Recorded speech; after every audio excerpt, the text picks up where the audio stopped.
Countless stars, countless worlds, countless lives.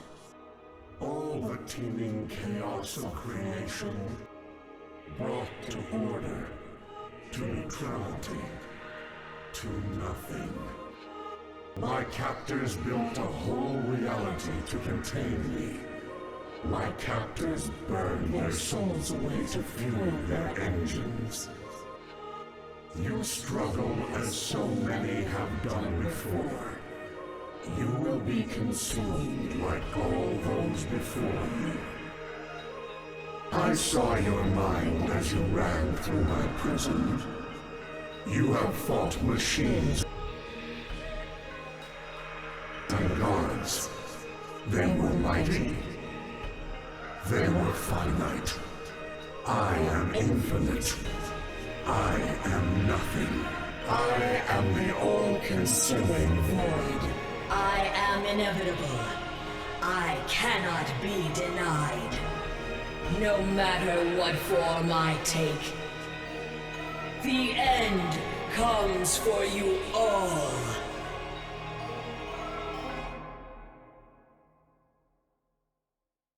Hello everyone, let's talk about the end. This video is just going to be me exploring the possibilities of the main villain for Sonic Frontiers if it ever returns. Without further ado, let's begin. First off, I really like the end as a concept in Sonic Frontiers. Obviously, starting the game off, if you've been a long-time Sonic fan, or heck, Kirby fan, you know that this embodied voice is going to be the true villain at the end of the game. I really love what the end adds to the mythos of the franchise.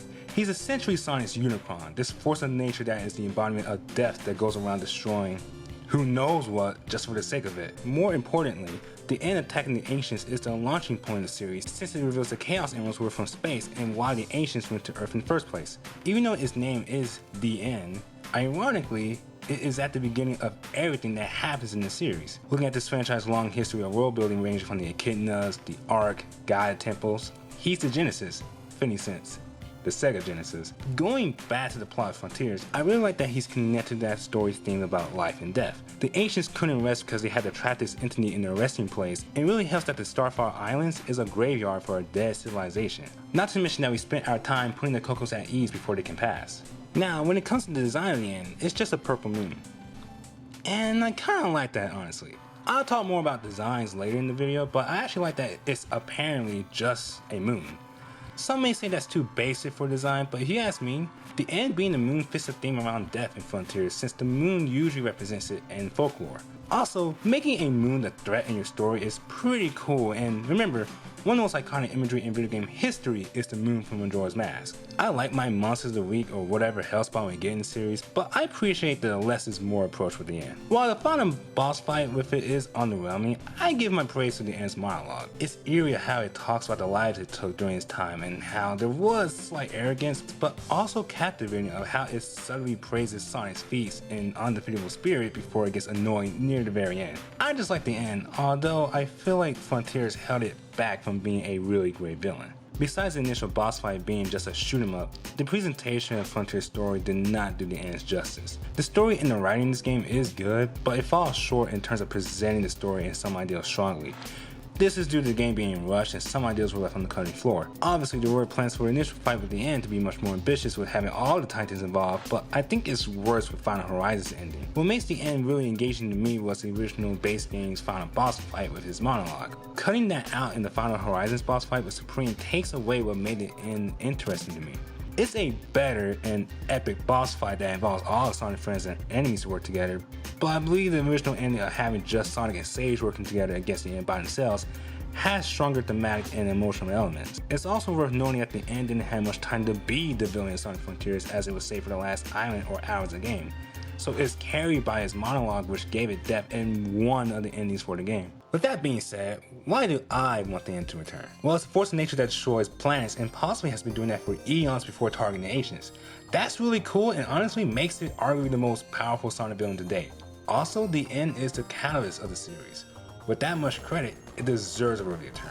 If Black Doom and Memphis can come back, so can the entity that is the cause of the series. So for the remainder of this video, this is a pitch of the end being the villain in Sonic Frontiers 2. So how could the end return in this game? I need to clarify that from this point onwards, I'll be referring to the base game's final boss and ending and not Final Horizons, just to keep things simple. Okay, so there are a few reasons in the base game that could make it possible for the end to come back in Frontiers 2. When Super Sonic defeated Supreme, which resulted in the end retreating, Sage says this. Hurry, before it regains its full strength. To me, I always interpreted that once Sonic and Sage caught up to the end, they were fighting in incomplete form. They rushed off to go fight it before it could regain its true strength. This moon incarnation or form is just a rush job and was a hasty attempt to defend itself. With that line of thinking, it gives another perspective on the flashback scenes from the ancients. The end was probably not just in a completely different incarnation than what we see at the end of the game, but was far stronger and larger in scale. The pilot of the Supreme Titan had to sacrifice himself to contain part of the end, while the remaining Titans had to seal the remnants of it in cyberspace. Going back to the present, the end says, You strike this incarnation with all your might. It changes nothing. To me, I took that as even if we beat this form and save the day, it's only temporary. When Sonic and Sage defeated the end, the embodiment of death possibly didn't have time to finish its reincarnation process, which means that the duel prematurely executed it. The end can come back in a much shorter time than expected, as it will reincarnate into something worse. To cut it short, despite the heroics of Sonic and Sage in defeating the end, they only delayed the inevitable. Let's talk about the end's reincarnation. I already said I like the original with it being just a moon, but for the sequel, I think going back to the classic Monster of the Week design is needed. However, with a twist. Throughout the game, its reincarnation process is still ongoing as it cycles through many evolved forms. Similar to that of Chaos, yes, but I was more thinking of Shin Godzilla. Frontiers takes a lot of inspiration from Neon Genesis Evangelion, and the creator of that series, Hideki Anno, was the director of Shin Godzilla. Since everybody has a king of monsters on their mind due to a recent phenomenal movie, go watch -1, you won't regret it, and Sonic has history of taking inspiration from the Godzilla franchise, I think the reincarnation of the end taking notes from the most terrifying Godzilla incarnation will be really cool. Due to it being killed prematurely at the end of the last game, the end's reincarnation cycle starts in Sonic Time's period rather than hundreds of thousands of years later as expected. However, as a result, the end is in constant agonizing pain because it's being forced to survive or evolve to carry out its original function as a harbinger of death, just like Shin Godzilla. Since this is the reincarnation of the end and being born out of its previous incarnation's blood, this is technically a different villain with a different name and personality. Name-wise, I think some clever pun on the begin as a way to contrast the end, but the Archie fanboy meme wants to call this guy Mobius. Mobius would be a cool name for a villain, and hey, if we can canonize Abraham Towers, a name that originated from the Archie comics, as the official name for the gun commander, anything's possible.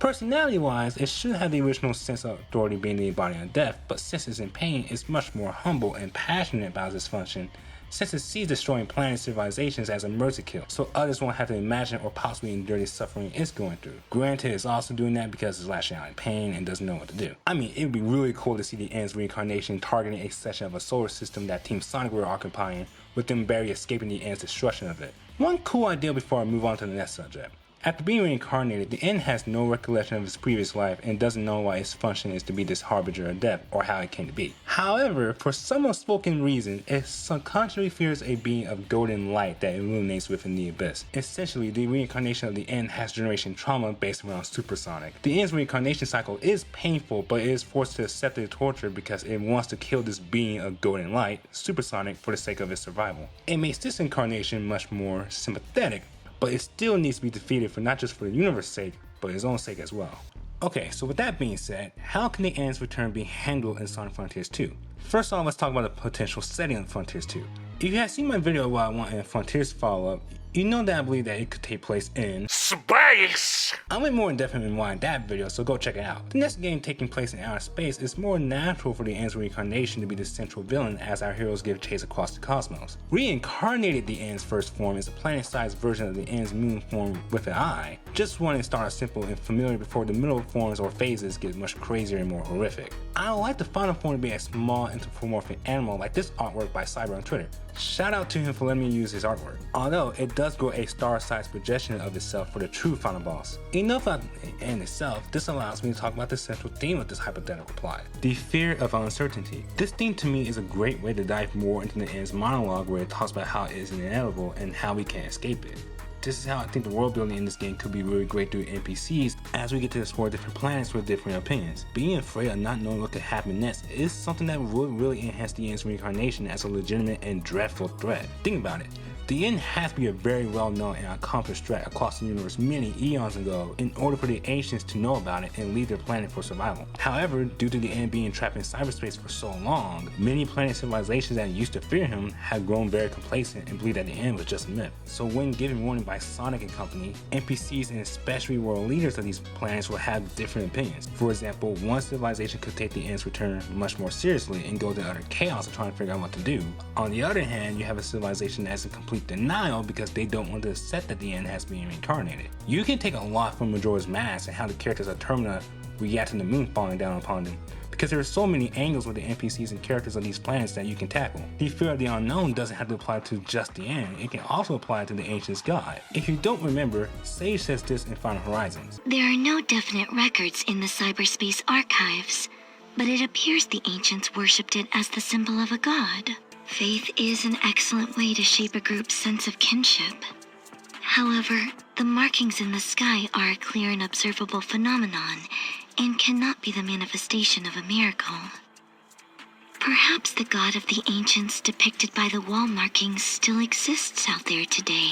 Which makes me believe that this god could be a featured character in the next game. Let's say he's the best shot at defeating the end, which is what Sonic and crew believe to be true, but the deity is afraid of how his followers could perceive him if he goes against his pacifist teachings and interferes with another deity's affair. Will that make him a hypocrite? Should people still believe in him if he leaves his position? What makes this situation different for him to get involved in other countless life extinction events that rage across some of these planets? Maybe this guy has guilt of not aiding the ancients and protecting them from the end, but holds his role of being passive in high regard. On the other hand, you have Sonic, who doesn't fear what could happen. If he succeeds in defeating the end, he succeeds. If he fails, he fails. He knows that it's okay to be uncertain what could happen next, but you shouldn't let fear stop you from achieving the outcome you want to happen. Ultimately, the end's reincarnation is defeated by Supersonic and company, including the Ancient's God. The end will be reincarnated as expected, but not for a very, very long time. The universe is saved once again. How's that for a plot pitch? Those are my reasons why I want the end to return and how it could return. This is more a follow-up to my Frontiers 2 video from last year, and I just want to talk about the possibility of this deity returning. I want to know your thoughts on my ideas in the comment section below, or tell me your opinion on the end. Thank you so much for watching, and I'll see you next time. We should honestly have a discussion about the moon getting destroyed in these games. This is moon abuse at this point.